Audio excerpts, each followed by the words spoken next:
colossal, quick and dangerous.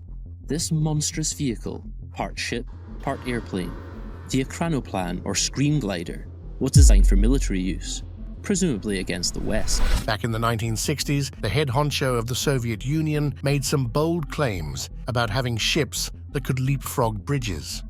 This puzzling statement left Western leaders scratching their heads. What he was actually referring to was a revolutionary machine unlike anything seen before. Picture a ship zipping across the water just as swiftly as an airplane, lifting right out of the waves. For years, the Soviets kept this groundbreaking technology under wraps, hidden away from prying eyes. But then, these colossal, almost alien-like vessels vanished along with the Soviet Union. So, what's the story behind their disappearance?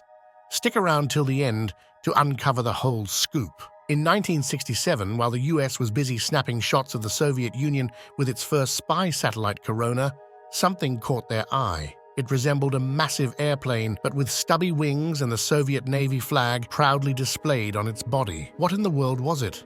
Could it be an unidentified aircraft or some funky new type of amphibious vehicle? Well, turns out it was something called an Ekranoplan, a fancy term for a ground effect vehicle. These babies utilize a nifty trick where a wing flying close to the ground gets extra lift. The brain behind this marvel was Rostislav Alexeyev, a Russian designer who cut his teeth on high-speed hydrofoils back in the day. These hydrofoils were basically boats with wings, lifting them out of the water to zoom faster. But they hit a speed limit of around 110 kilometers per h due to a pesky thing called cavitation messing with their lift. So, Alexeyev had a light bulb moment. Why not lift those fins completely out of the water? His grand vision was a giant vehicle with ship-sized capacity but airplane-like speed. Making this shift would essentially move from focusing on how objects move through water to how they move through air. However, this change opened up the possibility of achieving speeds previously thought impossible. Alexeyev's plan was for his ships to reach a velocity where they could lift clear out of the water, not flying like planes, but cruising on a cushion of air just above the surface.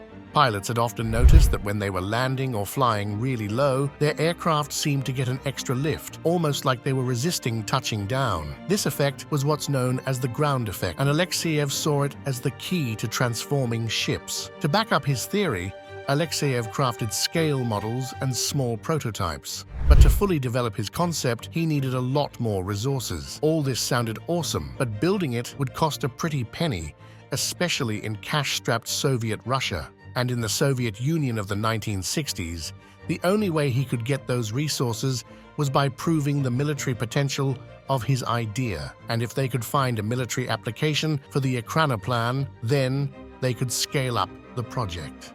Engineers in Gorky drew up blueprints for a prototype Ekranoplan big enough to ferry hundreds of troops or carry a bunch of missiles right up to enemy territory. The advantages for the Navy were crystal clear. These Ekranoplans would zoom along just above the sea surface, but beneath enemy radar, dodging mines, torpedoes, and anti-submarine nets. Plus, being completely above water, they'd be invisible to sonar. And thanks to their shallow draft, Ekranoplans could reach coastal areas and beaches that regular ships couldn't touch. And they were shaping up to be relatively affordable and straightforward to construct. In 1960, Alexeyev found himself at a Communist Party gathering alongside Nikita Khrushchev, catching the eye of the Soviet premier and top military brass. Khrushchev was quick to see the potential of a technology the Americans hadn't tapped into yet, leading to a flood of military funding. He also viewed the Ekranoplan as a strategic counter to America's formidable aircraft carriers and threw his weight behind Alexeyev's design bureau. Khrushchev even made light-hearted remarks about the USSR having boats that could leap over bridges, though folks mostly took it as a joke at the time. In the early 60s, everything about the Ekranoplan, even its name, was classified. The project went by the code name Steamboat, fitting as the prototype resembled a boat. In just 5 years, they transformed from small prototypes weighing a few tons to the behemoth known as the KM, weighing in at 265 tons. Upon its completion, it became the largest flying machine around, boasting an impressive lift-to-drag ratio that outclassed any aircraft. However, its peculiar shape didn't escape the watchful eye of the American Corona reconnaissance satellite, sparking confusion among defense agencies. The stubby wings seemed inadequate for supporting such a massive craft, prompting the CIA to consider deploying a specialized drone project, Aquiline, originally intended for spying on the Chinese nuclear program. However, due to its unreliability, they scrapped the idea. Marked with the letters KM, it earned the moniker Caspian Monster, but in the West, it became better known as the Caspian Sea Monster. To get the massive Caspian Sea Monster off the ground and into the ground effect, they utilized 8 jet engines mounted up front at speeds of 500 kilometers per hour. To tackle the challenge of flying within this ground effect, they installed a colossal tail. On October 16, 1966, the KM was prepped for its inaugural flight, with Alexeyev himself daringly aboard. Throughout the 50-minute journey, the fuselage twisted and wobbled, highlighting a need for beefed-up body panels down the line. But the Ekranoplan proved its mettle. This breakthrough showcased the potential for scaling up Ekranoplans, but it also unearthed some glaring weaknesses. Operating it was no walk in the park either. Pilots found navigating within the ground effect zone exhausting, and the KM needed ample space to maneuver, necessitating advanced warnings from spotters about other vessels and obstacles. Weather posed yet another hurdle. Although the KM could supposedly handle waves up to 1.5 meters, any footage of it shows calm waters. Maneuvering this mammoth in rough seas? Nearly impossible. So, flying across the vast ocean was simply out of the question. With more time and effort, perhaps Alexeyev and his crew could have ironed out many, if not all, of the KM's kinks. But the clock had run out. By the time the KM took its maiden flight, the Soviet Union had a new leader and a different mindset. Brezhnev wasn't one to take risks. He viewed Ekranoplan development as an unnecessary gamble, preferring to funnel resources into more traditional military endeavors. This shift spelled trouble for Alexeyev.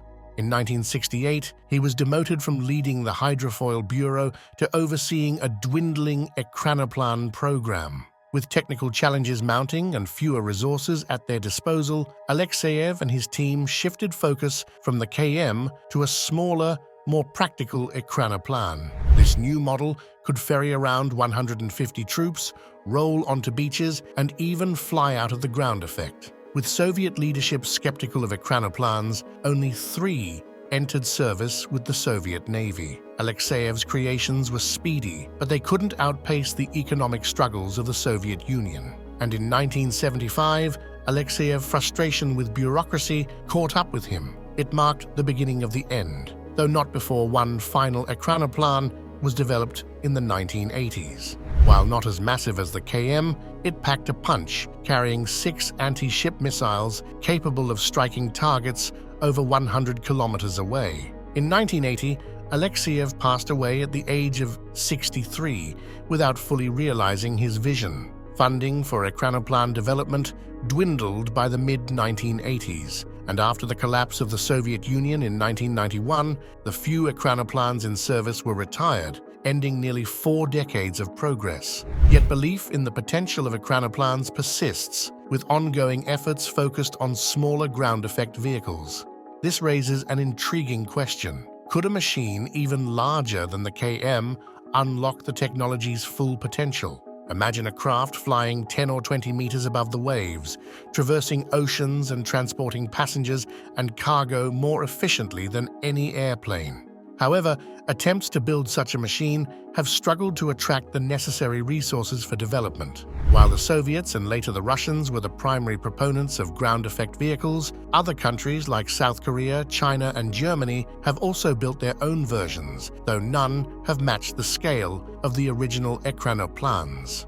In 2002, Boeing unveiled a colossal design called the Pelican, intended to be the largest plane ever constructed. With the length of a football field and a wingspan of 152 meters, it could carry 1,400 tons of cargo. Flying at 20,000 feet over land and just 20 feet above waves over open oceans, it would utilize the ground effect to enhance efficiency. However, since its unveiling, little has been heard about the pelican. So what's your take on ecranoplans? Are they a potential future transport system or a technological dead end? Let me know your thoughts in the comments. And don't forget to check out our other videos too. Thanks for watching, and please subscribe, give us a thumbs up, and share.